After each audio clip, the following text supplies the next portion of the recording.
Hello and welcome to my YouTube channel Tech Mining. दोस्तों, आज हम लोग बात करेंगे फाइनेंशियल परफॉर्मेंस फाइनेंशियल ईयर 2025-26। पिछले दिनों में हम लोगों ने बात किया था कि annual report of Coal India Limited हम लोग 3 पार्ट में लाएंगे। पहला पार्ट जिसमें हम लोगों ने जिक्र किया मेजर इवेंट्स के बारे में। दूसरा पार्ट हम लोगों ने जो लाया वो प्रोडक्शन परफॉर्मेंस के बेसिस पे था।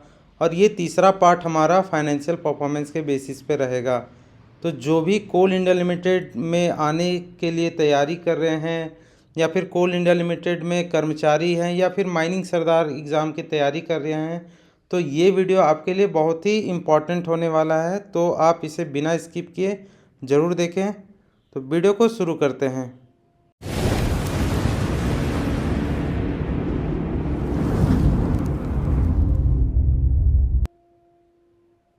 सबसे पहले हम लोग बात करते हैं यहाँ पे कंसोलिडेट फाइनेंशियल रिजल्ट के बारे में कि इस साल 2025-26 में कौन कौन से पर्टिकुलर, जैसे हमारा सेल ऑफ प्रोडक्ट हुआ। तो सेल ऑफ प्रोडक्ट कहने का मतलब ये है कि कोल इंडिया लिमिटेड के द्वारा एक तरह से हम लोग बोल सकते हैं कितना कोयला बेचा गया। तो फाइनेंशियल ईयर 2025-26 में अगर हम लोग बात करें तो कोल इंडिया लिमिटेड के द्वारा 1,65,186 करोड़ का कोल सेल किया गया, जो कि पिछले बार से 184 करोड़ ज़्यादा है।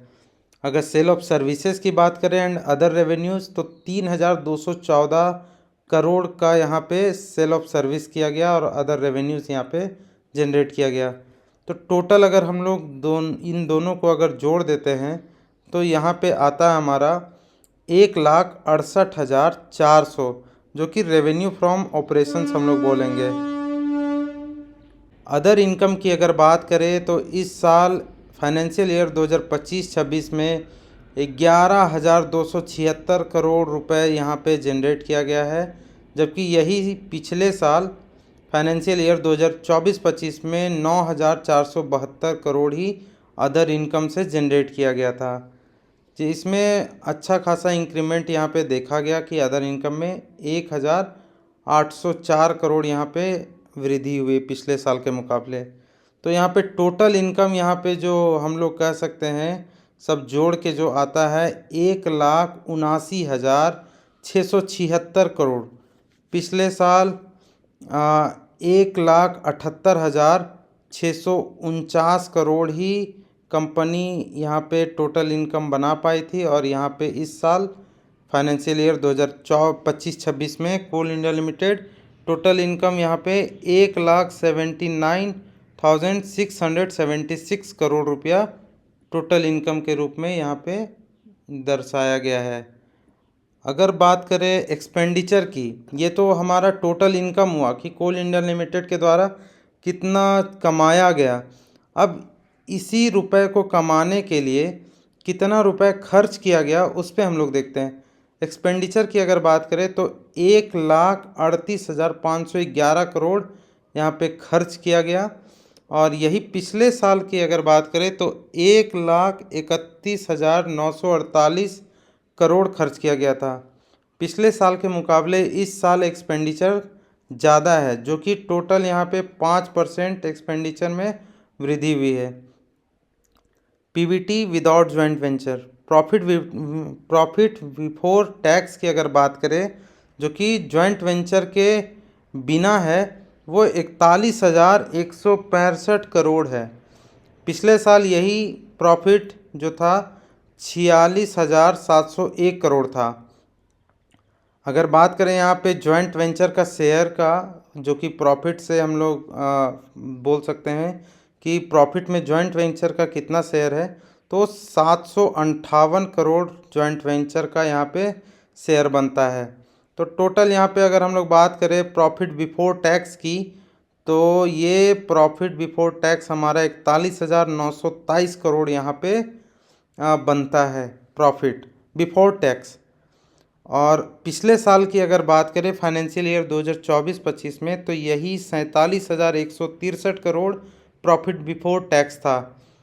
जब इस पे टैक्स एक्सपेंसेस हम लोग ऐड करते हैं तो 41,927 करोड़ पे टैक्स हमारा 10,853 करोड़ यहाँ पे टैक्स लगता है। और इसी को अगर हम लोग घटा देते हैं दोनों 41,927 माइनस 10,853 को, तो ये हमारा प्रॉफिट आफ्टर टैक्स निकल के आता है जो कि 31,071 करोड़ इस साल का कोल इंडिया लिमिटेड के द्वारा प्रॉफिट किया गया है। यही पिछले साल 35,450 करोड़ प्रॉफिट कमाया गया था कोल इंडिया लिमिटेड के द्वारा आफ्टर टैक्स। तो इसमें आप देख सकते हैं कि भारी गिरावट माइनस में कोल इंडिया लिमिटेड इस साल है पिछले साल के मुकाबले। 12% का यहाँ पे पिछले साल के मुकाबले में गिरावट आया है। अब हम लोग यहाँ पे देखते हैं subsidiary wise profit after tax, कौन कौन से सब्सिडरी के द्वारा कितना प्रॉफिट अर्न किया गया आफ्टर टैक्स, उसे हम लोग बारी बारी से देखते हैं। ईसीएल की अगर हम लोग बात करें तो वो माइनस में इस बार नेगेटिव ग्रोथ यहाँ पे दिखाई है। ईसीएल की कंडीशन इस साल 2025-26 में बहुत ही बेकार रहा है, उनके लिए ये साल एकदम कुछ भी अच्छा नहीं हुआ। कोल सेल सही से नहीं हो पाया जिसके कारण से उन्हें सैलरी देने में भी बहुत ज़्यादा प्रॉब्लम आई इस बार। कम जितने भी एम्प्लॉय थे उनको सैलरी कभी भी टाइम पे नहीं मिल पाया 2025-26 में।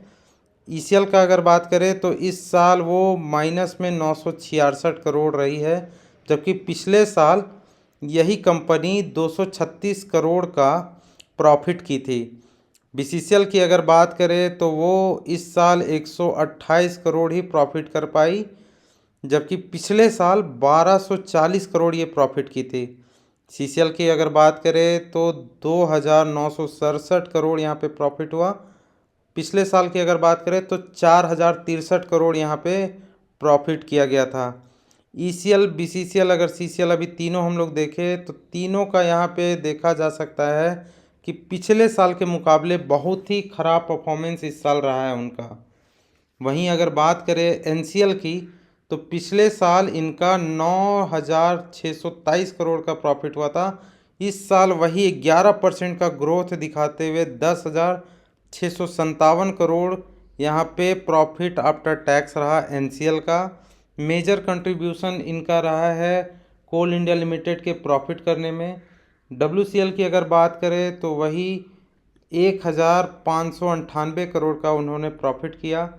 पिछले साल के मुकाबले इनका भी 50% का एक तरह से हम लोग लॉस कहेंगे। पिछले साल यही कंपनी 3,215 करोड़ का प्रॉफिट की थी और इस साल ये कंपनी 1,598 करोड़ ही प्रॉफिट कर पाई। एसईसीएल की अगर बात करें तो इनका भी जो प्रॉफिट है वो 5% से बूस्ट किया है पिछले साल के मुकाबले। पिछले साल इनका जो प्रॉफिट आफ्टर टैक्स था वो 4,540 था और इस साल जो है 4,755 करोड़ का प्रॉफिट एसईसीएल के द्वारा किया गया। एमसीएल की अगर बात करें तो 10,698 करोड़ का यहाँ पे प्रॉफिट किया गया, जबकि पिछले साल इनका प्रॉफिट 10,825 करोड़ किया गया था। सीएमपीडीआई की अगर बात करें तो 613 करोड़ का उन्होंने प्रॉफिट किया, जबकि पिछले साल 667 करोड़ प्रॉफिट की थी। तो इस साल सीएमपीडीआई का भी ग्रोथ जो है प्रॉफिट के मामले में वो -8% रहा है। सीआईएल की अगर बात करें जिसमें एक्सक्लूसिव है डिविडेंड से, तो इनका जो प्रॉफिट रहा है वो 176 करोड़ का रहा है, जबकि पिछले साल यही कंपनी 778 करोड़ का प्रॉफिट की थी, जिसमें माइनस में ग्रोथ देखा गया। इसमें भी -77% यहाँ पे ग्रोथ डाउन हुआ है सीआईएल का भी। सीआईएल कंसोलिडेट अगर बात करें, टोटल अगर बात करें तो अभी हम लोगों ने पिछले स्लाइड में देखा था कि coal India limited profit after tax उनका 31,071 करोड़ वहाँ पे प्रॉफिट आफ्टर टैक्स कर पाई थी, जो कि पिछले साल इनका जो प्रॉफिट था वो 35,450 करोड़ था। तो यहाँ पे टोटल यहाँ पे जो प्रॉफिट आफ्टर टैक्स है वो पिछले साल के मुकाबले यहाँ पे 12% कम रहा है कोल इंडिया लिमिटेड के लिए। लास्ट ईयर के मुकाबले कोल इंडिया लिमिटेड प्रोडक्शन में और फाइनेंस में दोनों में पीछे रही है। प्रोडक्शन में जहां लास्ट ईयर के मुकाबले 2% का गिरावट देखा गया, वहीं फाइनेंस की अगर बात करें तो प्रॉफिट में 12% का यहां पे गिरावट देखा गया है। यही रहा वीडियो का अंत। होप आपको समझ में आया होगा। मिलते हैं नए वीडियो के साथ, तब तक के लिए धन्यवाद।